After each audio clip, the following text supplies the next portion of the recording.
મહેસાણાના વિસનગરમાં પાલિકાની ઘોર બેદરકારી, પીવાના પાણીમાં સાપના બચ્ચા નીકળતા હાહાકાર. પાલિકાના લોકોએ પાણી પીવડાવે છે કે ઝેર? આથમણાવાસમાં ગંદા પાણી સાથે જીવાત આવતા રહીશોમાં ફફડાટ. મહેસાણાના વિસનગરમાંથી એક ચોંકાવનારી અને તંત્રની આંખ ઉઘાડનારી ઘટના સામે આવી છે. શહેરના આથમણાવાસ વિસ્તારમાં પીવાના પાણીની લાઇનમાં ગંદકી ને જીવાતની સાથે સાપના નાના બચ્ચા કણા નીકળતા સમગ્ર પંથકમાં ચકચાર મચી ગઈ.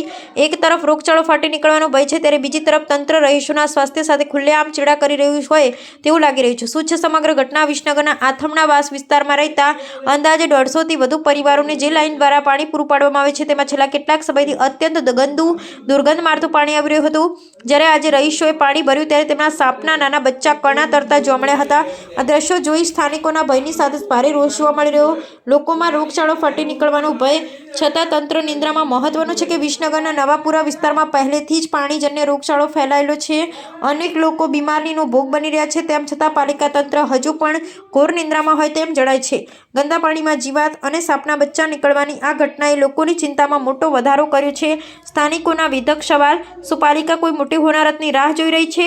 150 પરિવારોના જીવ જોખમમાં મૂકનાર જવાબદારો સામે ક્યારે થશે કાર્યવાહી? વેરો વસૂલતું તંત્ર શુદ્ધ પાણી આપવામાં કેમ નિષ્ફળ સાબિત થઈ રહ્યું છે? હાલ તો આ ગંદા પાણીનો વિડીયો સોશિયલ મીડિયામાં વાયરલ થઈ રહ્યો છે અને રહીશોમાં તંત્ર પ્રત્યે ભારે આક્રોશ ફાટી નીકળ્યો છે. અહેવાલ: કાર્તિક પૂજારા.